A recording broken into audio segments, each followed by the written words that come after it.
ভাৰত চীন সীমান্তত সৃষ্টি হোৱা উত্তেজনা শাম কটাবলৈ দুয়ো দেশৰ বিদেশ মন্ত্ৰীদ্বয়ৰ টেলিফোনিক বাৰ্তালাপ সীমান্তত শান্তি শৃংখলা বৰ্তাই ৰখাত সহমত পোষণ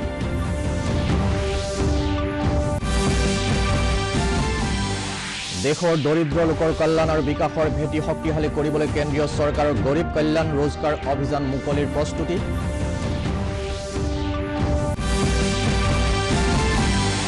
আৰু দেশত কৰোনা আক্ৰান্তৰ সংখ্যা 3,81,000ৰ অধিক অসমত আক্ৰান্তৰ সংখ্যা 5,000ৰ অভিমুখ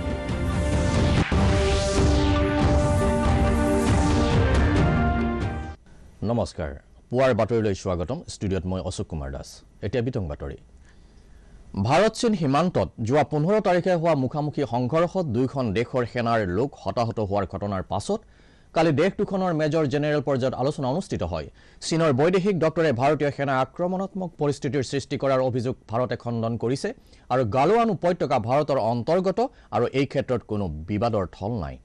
জানিব পৰা মতে দুয়োখন দেশৰ বিদেশ মন্ত্ৰীদ্বয়ে টেলিফোন যোগে হোৱা কথা বতৰাত এলঅচি অঞ্চলত উত্তেজনা শাম কটাবলৈ সকলো ব্যৱস্থা গ্ৰহণ কৰিবলৈ সহমতত উপনীত হৈছে এপিনে সমগ্ৰ বিশ্বতে ভাৰত আৰু চীনা সৈন্যৰ মাজত সৃষ্টি হোৱা উত্তেজনাত এক উদ্বিগ্নতাৰ সৃষ্টি হৈছে আৰু বিভিন্ন নেতাই এই উত্তেজনা তৎকালীনভাৱে নিয়ন্ত্ৰণ কৰিবলৈ দুয়োখন দেশৰ প্ৰতি আহ্বান জনায় আমেৰিকাৰ হোৱাইট হাউছৰ প্ৰেছ সচিব কেলি মেকনে কয় যে দুয়োখন দেশৰ মাজৰ এনে উত্তেজনা সমগ্ৰ বিশ্বৰ বাবে ক্ষতিকাৰক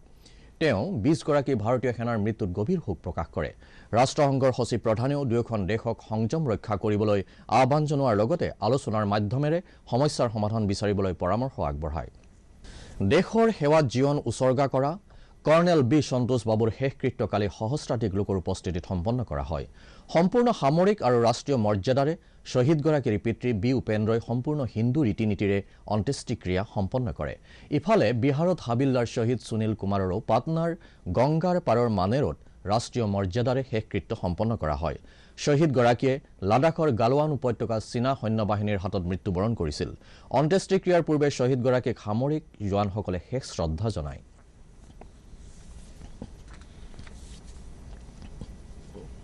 প্ৰধানমন্ত্ৰী নৰেন্দ্ৰ মোদীয়ে প্ৰতিযোগিতা পুঁজি সহযোগিতা আৰু প্ৰযুক্তিৰ কাৰণে কয়লা আৰু খনন খণ্ড সম্পূৰ্ণভাৱে মুকলি কৰি দিয়াৰ এটা গুৰুত্বপূৰ্ণ সিদ্ধান্ত লোৱা বুলি কালি প্ৰকাশ কৰিছে বাণিজ্যিক খননৰ কাৰণে ভিডিঅ' কনফাৰেন্সৰ জৰিয়তে 41টা কয়লা খনিৰ নিলাম আৰম্ভ কৰি দিয়া ভাষণত প্ৰধানমন্ত্ৰীয়ে কয় যে শক্তি খণ্ডত ভাৰতবৰ্ষক আত্মনিৰ্ভৰশীল কৰাৰ কাৰণে এটা গুৰুত্বপূৰ্ণ পদক্ষেপ লোৱা হৈছে চৰকাৰে কেৱল বাণিজ্যিক খননৰ বাবেই এই নিলাম আৰম্ভ কৰাৰ লগতে বহুদিন ধৰি বন্ধ হৈ থকা কয়লা খণ্ডক মুকলি কৰি দিছে हर स्टेक होल्डर्स के लिए विन विन सिचुएशन है इंडस्ट्रीज को आपको अपने बिजनेस अपने इन्वेस्टमेंट के लिए हम नए रिसोर्सेज मिलेंगे नया मार्केट मिलेगा इसके साथ ही राज्य सरकारों को बेहतर रेवेन्यू मिलेगा देश की एक बड़ी आबादी को रोजगार मिलेगा एक प्रकार से गरीबों की सेवा का काम कोयले से भी हो सकता है इसका विश्वास पैदा होगा দেশৰ কয়লা ক্ষেত্ৰক প্ৰতিযোগিতাৰ বাবে ব্যক্তিগত খণ্ডৰ উদ্দেশ্যে মুকলি কৰি দিয়াৰ পাছত দেশৰ অৰ্থনীতিত কিদৰে প্ৰভাৱ পৰিব সেই সন্দৰ্ভত কিছু আভাস দিবলৈ আমাৰ হৈতে আছে কমল বৰা কমল দেশত মুকলি হোৱা কয়লা ক্ষেত্ৰত ব্যক্তিগত খণ্ডই অংশগ্ৰহণ কৰাৰ পৰা দেশৰ অৰ্থনীতি কেনেদৰে শক্তিশালী হ'ব অৰ্থনীতিৰ ক্ষেত্ৰত এক নতুন অধ্যায়ৰ সূচনা কৰাটো আমি কৰিব বুলি আমি জানিব ক'ব পাৰি এই সময়ত কিয়নো কয়লা খণ্ডৰ দৰে এক অতি গুৰুত্বপূৰ্ণ খণ্ডত ইয়াৰ খনন কাৰ্যৰ ক্ষেত্ৰত ব্যক্তিগত খণ্ডৰ যি অংশগ্ৰহণ 100% সুনিশ্চিত কৰা হ'ল নিশ্চয়কৈ ই এক যুগান্তকাৰী সিদ্ধান্ত বুলি আমি ক'ব লাগিব কাৰণ কয়লা খণ্ডৰ ওপৰত অৰ্থনীতি বহু পৰিমাণে নিৰ্ভৰশীল আমি যদি বিশেষকৈ উত্তৰ পূবৰ কথা ক'বলৈ যাওঁ উত্তৰ পূবক কয়লা খণ্ডৰ ভঁৰাল বুলি ক'লেও হয়তো ভুল নহ'ব আমি যদি মেঘালয়ৰ কথা ক'ব যাওঁ আমি যদি অসমৰ কথা ক'ব যাওঁ বহু পৰিমাণে ইয়াত কয়লা মজুত আছে বিশেষকৈ উত্তৰ পূবক বিশেষ প্ৰাকৃতিক সম্পদৰ ক্ষেত্ৰত অতি চহকী বুলি জনা হয় কিন্তু ইয়াৰ সম্পদৰাজি ইয়াৰ যি ভৌগোলিক স্থিতিৰ কাৰণে বাবে হওক বা বিভিন্ন অন্য কাৰণত ইয়াৰ সম্পূৰ্ণ সম্পদৰাজি ব্যৱহাৰৰ পৰা অতদিনে বঞ্চিত আছিলে কিন্তু এতিয়া যেহেতু ব্যক্তিগত খণ্ডৰ প্ৰৱেশ ঘটিল নিশ্চয়কৈ আগন্তুক দিনসমূহত অসমৰ প্ৰাকৃতিক সম্পদৰ যি আৰু কিছু ব্যৱহাৰ কৰাৰ সম্ভাৱনাটো প্ৰকট হৈ উঠিলে ই এক অতি গুৰুত্বপূৰ্ণ দিশ আৰু যেহেতু অসমত আমি যদি শক্তি খণ্ডৰ কথা ক'বলৈ যাওঁ শক্তি খণ্ডত কয়লাৰ ব্যৱহাৰ কৰি শক্তি খণ্ডৰ আমাৰ যি বৰ্তমানৰ চাহিদা এই চাহিদা এতিয়াও আমাৰ নিজৰ ৰাজ্যৰ যি শক্তি উৎপাদন এই শক্তি উৎপাদনৰ জৰিয়তে সম্ভৱ হৈ এতিয়াও উঠা নাই বিশেষকৈ থাৰ্মেল যদি আমি পাৱাৰ প্লান্টৰ কথা ক'ব যাওঁ অসমত প্ৰায় 2/3 কিন্তু থাৰ্মেল পাৱাৰ প্লান্টৰ পৰা সেই শক্তি আহৰণ কৰা হয় কিন্তু এই সকলো প্লান্ট গেছৰ পৰা এই শক্তি উৎপাদন কৰা হয় কিন্তু থাৰ্মেল সেই পাৱাৰ প্লান্ট যদি আমি যদি কয়লাৰ জৰিয়তে যদি উৎপাদন কৰাটো যদি এক সম্ভৱ হৈ উঠে নিশ্চয়কৈ অসমৰ যি শক্তি খণ্ডৰ উৎপাদনৰ ক্ষেত্ৰত এক গুৰুত্বপূৰ্ণ ভূমিকা পালন কৰিব তাৰোপৰি ইয়াৰ যি নিবনুৱা সমস্যাৰ ক্ষেত্ৰতো এই এক ভূমিকা পালন কৰিব বুলি আমি ক'ব পাৰোঁ গতিকে আজিৰ যি এই সিদ্ধান্ত আজিৰ যি এই ব্যক্তিগত খণ্ডৰ অংশগ্ৰহণ সুনিশ্চিত কৰা হ'ল আগন্তুক দিনত সমগ্ৰ ভাৰতবৰ্ষৰ লগতে উত্তৰ পূবৰ লগতে অসমৰ ক্ষেত্ৰত ই এক অতি প্ৰভাৱিত কৰিব এই অৰ্থনীতি শক্তিশালী কৰাৰ ক্ষেত্ৰত ই সহায় কৰিব কেন্দ্ৰীয় চৰকাৰে দেশৰ দৰিদ্ৰ লোকসকলৰ কল্যাণ আৰু বিকাশৰ ভেটি শক্তিশালী কৰিবলৈ গ্ৰামীণ ক্ষেত্ৰৰ বাবে এখন ব্যাপক আঁচনি হাতত লৈছে গৰীব কল্যাণ ৰোজগাৰ অভিযান নামাকৰণ কৰা এই আঁচনিখন কাইলৈ প্ৰধানমন্ত্ৰী নৰেন্দ্ৰ মোদী আনুষ্ঠানিকভাৱে উদ্বোধন কৰিব বিহাৰৰ খাগাৰিয়াৰ পৰা শুভাৰম্ভ কৰিবলগীয়া ব্যাপক গ্ৰামীণ বিকাশ আঁচনিয়ে গ্ৰামাঞ্চলৰ বিকাশ সাধনত সহায়ক হোৱাৰ উপৰিও গৰীব প্ৰব্ৰজনকাৰী শ্ৰমিকৰ বাবে বহু সুবিধাৰ পথ উন্মোচন কৰিব বুলি কেন্দ্ৰীয় বিত্তমন্ত্ৰী নিৰ্মলা সীতাৰমণে নতুন দিল্লীত এখন সংবাদমেলত হলৰি কৰে Within 125 days, nearly 25 schemes of the government are all going to be brought together. And within those 125 days, we shall reach saturation levels for each of those schemes.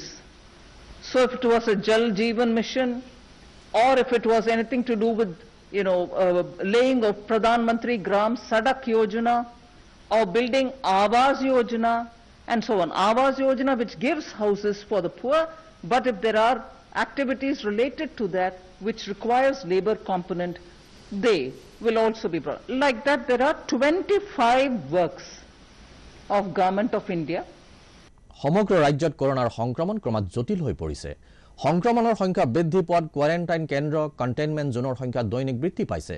কালি ৰাজ্যখনত নতুনকৈ 210 জন লোক কৰোনাত আক্ৰান্ত হয় ইয়াকে লৈ ৰাজ্যৰ আক্ৰান্তৰ সংখ্যা 4904 লৈ বৃদ্ধি পায় অৱশ্যে ইয়াৰ মাজত 2848 গৰাকী আৰোগ্য লাভ কৰে সম্প্ৰতি 2044 গৰাকী সক্ৰিয়ভাৱে আক্ৰান্ত ৰোগীয়ে ৰাজ্যখনৰ বিভিন্ন কোভিড হাস্পতালত চিকিৎসাধীন হৈ আছে ৰাজ্যত কৰোনাৰ আক্ৰান্ত হৈ এই পৰ্যন্ত 9 গৰাকী লোকৰ মৃত্যু হৈছে সমগ্ৰ দেশতে কোভিড-19ৰ সংক্ৰমণ দ্ৰুতগতিৰে বাঢ়ি আছে যদিও এই ৰোগৰ পৰা আৰোগ্য লাভ কৰাৰ সংখ্যাও প্ৰতিদিনে বাঢ়িবলৈ লৈছে দেশত সম্প্ৰতি 3,81,091 জন লোক এই ৰোগত আক্ৰান্ত হোৱাৰ বিপৰীতে 2,05,182 জন লোকে আৰোগ্য লাভ কৰিছে আৰোগ্য লাভৰ হাৰ 52% অতিক্ৰম কৰিছে বুলি স্বাস্থ্য মন্ত্ৰণালয়ৰ সূত্ৰত প্ৰকাশ পাইছে এই ৰোগত এতিয়ালৈকে মৃত্যু হোৱা লোকৰ সংখ্যা 12,604 এই ক্ষেত্ৰত দেশত এতিয়াও মহাৰাষ্ট্ৰ আটাইতকৈ আগত আছে এতিয়ালৈকে মহাৰাষ্ট্ৰত 1,17,000ৰো অধিক লোক এই ৰোগত আক্ৰান্ত হৈছে আৰু 59,166 জনে আৰোগ্য লাভ কৰিছে ইয়াৰ পাছতে দ্বিতীয় স্থানত আছে ৰাজধানী দিল্লীত 47,000ৰো অধিক লোকৰ শৰীৰত এই ভাইৰাছ পোৱা গৈছে আৰু 17,457 জন লোকে আৰোগ্য লাভ কৰিছে সমগ্ৰ বিশ্বতে কোভিড-19 মহামাৰীৰ সংক্ৰমণ এতিয়াও অব্যাহত আছে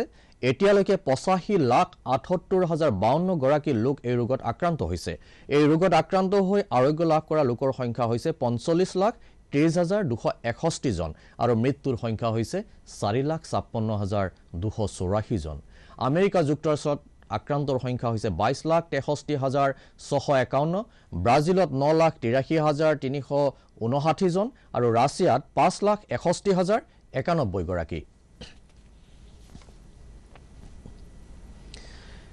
নেৰানেপেৰা বৰষুণৰ ফলত গোৱালপাৰা চহৰত কৃত্ৰিম বানপানীৰ সৃষ্টি হৈছে চহৰখনৰ 13 নম্বৰ ৱাৰ্ডৰ 1 নম্বৰ কল্পনা নগৰত একাঠু পৰ্যন্ত পানী হৈছে উপযুক্ত নলা নৰ্দমাৰ ব্যৱস্থা নথকাৰ বাবেই এনে কৃত্ৰিম বানৰ সৃষ্টি হৈছে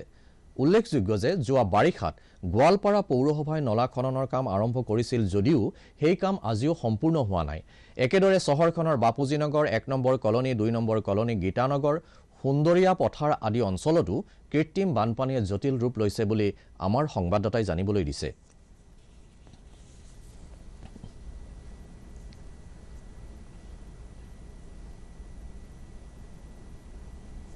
হিন্দুস্তান কাগজ নিগমৰ অধীনস্থ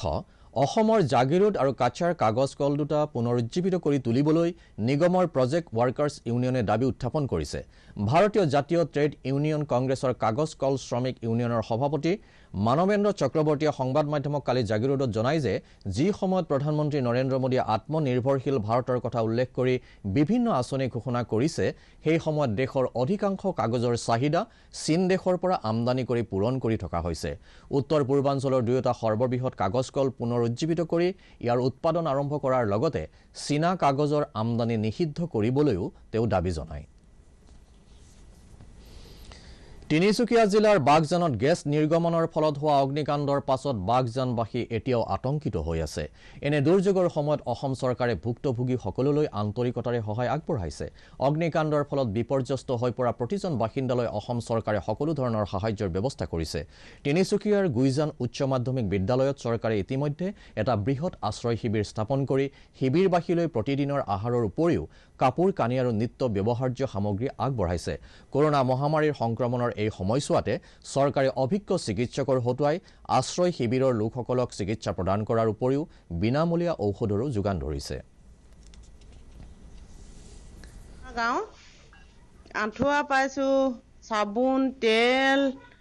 চাউল, দাইল, মুঠতে চব সুবিধাই পাইছোঁ আমি। খালি আমাক ঘৰলৈ যাবলৈ সুবিধাটো পোৱা নাই। কেনেকৈ যাম, কেতিয়া যাবলৈ পাম, পাওঁ না নেপাওঁ। লখিমপুৰ জিলাৰ নাৰায়ণপুৰ ৰাজচক্ৰৰ অন্তৰ্গত বৰখামতি গাঁৱে 2003 চনতে অপৰাধমুক্ত গাঁৱৰ ৰাষ্ট্ৰীয় মৰ্যাদা পাবলৈ সক্ষম হৈছে। শান্তিপূৰ্ণভাৱে বসবাস কৰি অহা বৌদ্ধ ধৰ্মাৱলম্বী টাই খামতি লোকৰ এই গাঁওখনত আৰক্ষী আৰু আদালতত গোচৰ, চুৰি ডকাইতি, মাৰপিট, হাই কাজিয়াৰ ঘটনা সংঘটিত হোৱা নাই। 69টা পৰিয়ালৰ বসতি এই খামতি গাঁওখনৰ লোকসকলে উচ্চ শিক্ষাৰে শিক্ষিত আৰু বিভিন্ন ঠাইত কৰ্মৰত। লকডাউনৰ সময়ছোৱাতো গাঁওবাসীয়ে সম্পূৰ্ণ নীতি নিয়ম মানি চলি বিশেষ দৃষ্টান্ত দাঙি ধৰিছে। হাই কাজিয়া আমাৰ নাই আৰু আমাৰ কোনো গোচৰ আদিও আজি কোৰ্টত নাই। গতিকে লৈ পেলাই আমাৰ এই নীতিৰ যোগেদি যদি ভাৰতবৰ্ষই এই নীতি পালন কৰে, গোটেই ভাৰতবৰ্ষ শান্তিময় হ'ব। আমাৰ যিখন গাঁৱত আমি এতিয়া বসবাস কৰি আছোঁ, এই গাঁওখনত আমি চেণ্ট্ৰেল চৰকাৰৰ পৰা জন্ম মৃত্যু আৰু জন্ম মৃত্যুৰ পৰা আমি বহুত হাত সাৰি আছোঁ। আৰু লগতে আমাৰ গাঁওখনত আজি পৰ্যন্তলৈকে কোনো কেছ মামলা একো হোৱা নাই। আমি তাই শান্তি মানুহবিলাকে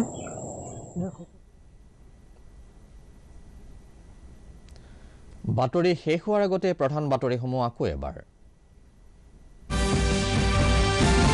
ভাৰত চীন সীমান্তত সৃষ্টি হোৱা উত্তেজনা হাম কটাবলৈ দুয়ো দেশৰ বিদেশ মন্ত্ৰীদ্বয়ৰ টেলিফোনিক বাৰ্তালাপ, সীমান্তত শান্তি শৃংখলা বৰ্তাই ৰখাত সহমত পোষণ। দেশৰ দৰিদ্ৰ লোকৰ কল্যাণ আৰু বিকাশৰ ভেটি শক্তিশালী কৰিবলৈ কেন্দ্ৰীয় চৰকাৰৰ গৰীব কল্যাণ ৰোজগাৰ অভিযান মুকলিৰ প্ৰস্তুতি।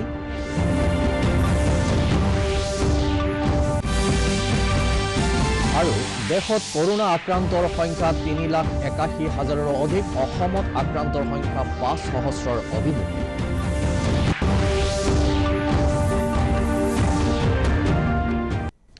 এতিয়াৰ বাতৰি ইমানেই। নমস্কাৰ।